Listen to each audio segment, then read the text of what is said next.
안녕하세요. 오늘은 다육이 종류, 웃자람이 덜한 식물들 몇 가지를 소개해 드릴까 합니다. 첫 번째 다육이는 춘맹입니다. 춘맹 같은 경우는 화려한 단풍이 드는 그런 다육이는 아닙니다. 그러나 무던하게 성장을 하는 그런 품종이고요. 잎이 뒤집어지거나 잎이 웃자람이 덜하고, 그리고 햇살이 부족해도 지금 모습처럼 그대로 유지를 시킬 수 있는 그런 품종 중에 하나라는 말씀을 드리고 싶습니다. 성장이 빠른 편은 아니고요. 이렇게 자구가 또 많이 태어나는 그런 품종이라고 할 수 있습니다. 시간이 지나면서 잎이 이렇게 작아지는 그런 특징은 보여주지만 초기에는 잎이 크면서 둥글둥글한 모습을 보여줍니다. 이 춘맹 같은 경우는 시간이 지나면서 이렇게 줄기를 만들면서 위로 자라는, 아니면 옆으로 늘어지면서 성장을 시킬 수 있는 멋스러운 다육이 중에 하나라는 말씀을 드리고 싶은데요. 물을 그렇게 또 많이 좋아하지 않기 때문에 조금 게으르신 분들도 쉽게 키울 수 있는 그런 품종이라고 할 수 있습니다. 가격도 그렇게 비싸지 않습니다. 비싸지 않기 때문에 쉽게 접근할 수 있고 쉽게 구입해서 키울 수 있습니다. 그리고 병충해에 아주 강한 특징을 보여주기 때문에 춘맹을 또 한번 관심을 가져보는 건 좋은데요. 줄기가 늘어지고 길어지는 그런 모습을 보일 때 중요한 부분이 뭐냐면 분갈이를 확실하게 해줘야 됩니다. 이렇게 늘어지는 그런 다육이들 같은 경우는 분갈이가 늦어지면 잎이 작아지고 잎 줄기가 고사가 되는 경우가 있기 때문에 주기적인 분갈이를 통해서 뿌리의 활력만 찾아준다 그러면 아주 오래 키울 수 있는 품종이라고 할 수 있습니다. 지금 춘맹 같은 경우는 저랑 4년 정도를 같이 동고동락하는 그런 친구라고 할 수 있는데요. 그만큼 생명력이 강하고 지금은 잎이 많이 작아졌죠. 올 가을에 분갈이를 새로 해줬고요.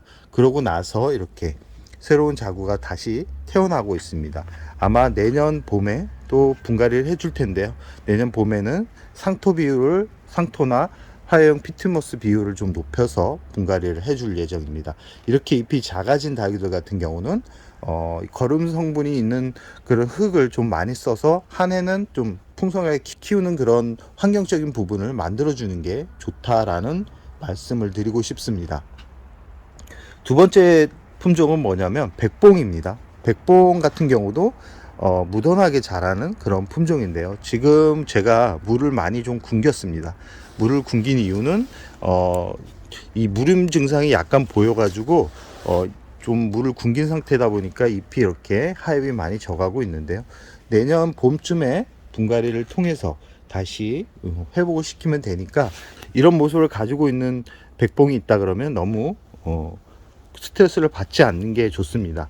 대신 이렇게 핑크빛 얼굴로 이렇게 단풍이 들어가는 백봉을 또 볼 수 있는데요. 백봉 같은 경우는 자구가 많이 태어나는 그런 품종은 아닙니다. 대신 적심을 통해서 풍성한 군생으로 만들 수 있는데, 지금 이 안쪽을 보시면 아시겠지만 이 백봉 같은 경우도 적심을 통해서 태어난 그런 부분을 이렇게 확인할 수 있습니다. 백봉은 적심을 하면 많이 태어나는데, 저 같은 경우는 이 백봉을 구입할 때 전체적인 모습을 보지를 못했습니다.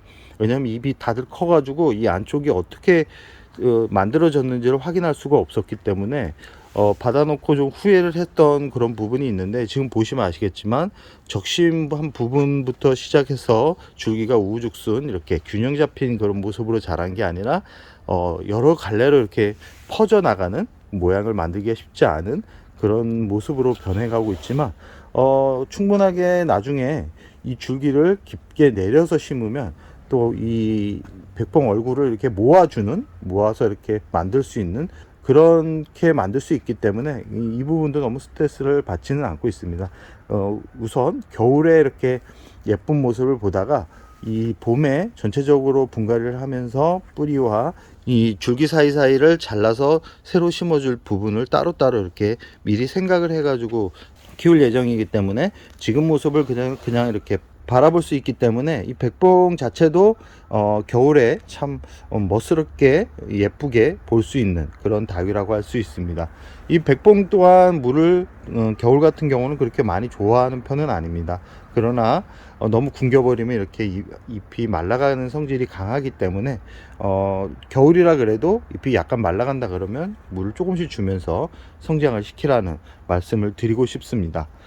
세 번째 다육이는 원종 콜로라타입니다. 이 원종 콜로라타 같은 경우도 무던하게 잘 자라고 잎이 뭐 뒤집어지거나 웃자라거나 그런 성질이 아주 약한 그런 품종이라고 할 수 있습니다.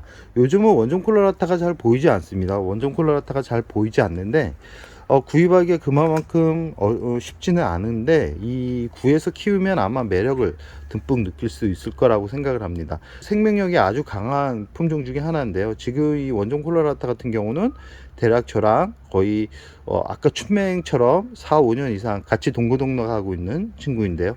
이 원종 콜로라타 같은 경우는 이 특징이 뭐냐면 잎에 이렇게 뽀얀 백분이 묻어나면서 성장을 하고요. 이 안쪽으로 이 진한 곶감색이라 그래야 되나요? 곶감색으로 이렇게 단풍이 들어가는 그런 성질을 보여줍니다. 이 콜로라타 같은 경우는 성장이 그렇게 빠른 편은 아니고요. 지금 보이듯이 잎이 안쪽으로 말려가면서 성장을 하는, 그리고 손톱이 이렇게 보이는데 이 손톱 부분이 아주 매력적입니다. 이 직접 이렇게 눈으로 보면 손톱이 다른 일반 다육이보다도 더 매력적이기 때문에 잎 모양과 손톱을 보는 재미도 솔솔하고요. 이 콜로라타 같은 경우는 자구가 그렇게 많이 나오는 편은 아닙니다. 4, 5년을 키우고 있는데 대략 4년에서 5년 정도를 키우고 있는데 이렇게 자구가 하나, 이 처음 왔을 때는 자구가 2개였습니다. 그리고 3년에서 4년 사이에 자구가 2개 정도 생겼으니까 이 자구에 얼마나 인색한지 알 수 있는 부분입니다. 이 분갈이는 1년마다 해주면 이런 곶감색의 진한 단풍이 들어가는 모습을 확인할 수 있는데, 보통 화분을 작게 쓰는 분들 같은 경우는 6개월 단위로 분갈이를 해주는 게 좋다라는 말씀을 드리고 싶습니다. 저 같은 경우는 이 화분이 되게 큽니다. 크기 때문에 단풍이 들기까지 시간이 많이 걸렸지만 한번 단풍이 들기 시작하면 이 원종 콜로라타 같은 경우도 잘 단풍이 빠지지 않는 품종이기 때문에 이 다육이를 키우면서 스트레스를 받는 분들 같은 경우는 이 원종 콜로라타도 한번 관심을 가져보는 것도 좋을 것 같습니다. 네 번째 다육이는 철화 종류인데요. 이 철화 같은 경우도 웃자라거나 아니면 잎이 뒤집어지거나 아니면 모양이 예쁘게 크지 않는 거에 대한 스트레스를 받는 분들 같은 경우는 이렇게 철화를 또 한번 관심을 가져보는데, 그 와중에 그 중에도 가장 괜찮은 철화 같은 경우는 이 라우린제 철화입니다. 이 라우린제 철화하고 저 옆에 보이는 이 송록철화입니다. 이 송록철화 같은 경우도 모양이 화려하지 않습니다. 모양이 화려하지 않지만 무던하게 이 반음지에서도 잘 자라는 그런 품종이고요. 모양이 틀어지지 않으면서 성장이 좀 느리지만, 그렇지만 그 느림 뒤에는 이렇게 또 알록달록한 모습도 보여준다라는 말씀을 드리고 싶고요. 그래도 저 같은 경우는 화려한 색감과 화려한 모양을 감상할 수 있는 이 라우린제를 추천드리는데요. 이 라우린제 같은 경우는 생명력이 아주 강한 그런 품종이고 이 성장이 아주 빠른 편입니다. 성장이 빠르기 때문에 이 지금 영상에 보이는 화분이 거의 25cm 정도 되는 대형 화분입니다. 대형 화분인데도 이렇게 이 화분 바깥으로 이렇게 빠져나올 정도로 성장을 하고 있는 품종이고요. 이 라우린제는 다른 이 식물과 다르게 나이가 들어도 성장을 아주 빨리 하는 그런 품종이라고 할 수 있습니다. 저 뒤쪽에 겨울에 재작년 겨울에 제가 구입을 했던 것 같은데 겨울에 구입을 해가지고 자리를 잡지 못한 상태에서 한 6개월 정도 얼음땡했던 그런 라우린제입니다. 그 얼음이 정지되어 있던 그런 시기를 지나서 성장을 하기 시작하더니 이렇게 커다랗게 성장을 하고 있고 잎이 이렇게 작으면서 짱짱한 모습을 보여주고 있습니다. 아까와 같은 라우린제 품종인데요.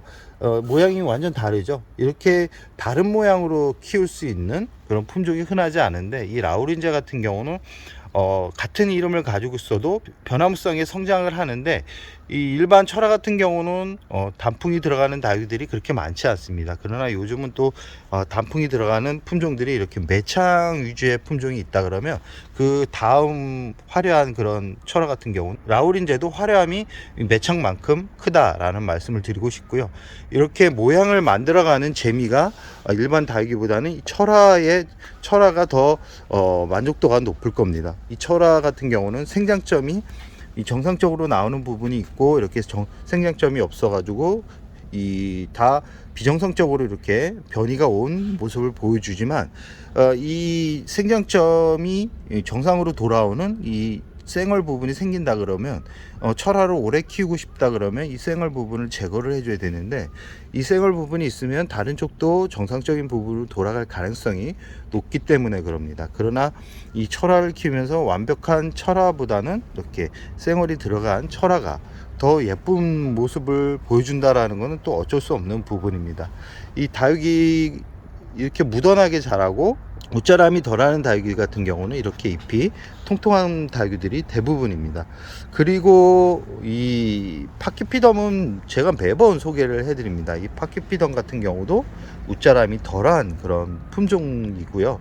이 지금 성장을 하는 그런 계절이고, 그리고 물을 주면서 성장을 시킨다 그러면 이렇게 단단하게 튼튼하게 키울 수 있는 그런 품종 중에 하나입니다. 그러나 다른 이 품종과 다르게 이 파키피덤은 좀 햇살이 좀 필요로 하는 품종이긴 하지만 이 다른 다육이보다는 이렇게 잎이 길어지거나 웃자람이 덜합니다. 그래서 이 풍성함 그리고 대형으로 키우고 싶은 분들 같은 경우는 두들레아 품종 중에서도 이렇게 파키피덤을 한번 제가 매번 추천을 드리는데요. 물도 잘 흡수하고 물을 준 만큼 또 성장을 하는 그런 흔하지 않은 그런 다육이라고 할 수 있습니다. 분갈이는 가을에 해주면 충분한데 지금 분갈이를 해줘도 늦지는 않습니다. 늦지는 않지만 뿌리를 건드리지 않는 상태에서 분갈이를 해줘야지만 자리를 잘 잡는다라는 말씀을 드리고 싶고요. 이 파키피덤 같은 경우는 물을 줄 때는 저면가스로 물을 주는 게 좋습니다. 이 물 윗부분으로 물을 주게 되면 이 생장점 부분이 냉해를 입거나 아니면 곰팡이병이 생길 수 있기 때문에 이 부분만 조심한다 그러면 어려움 없이 키울 수 있는 그런 품종이라고 할 수 있습니다.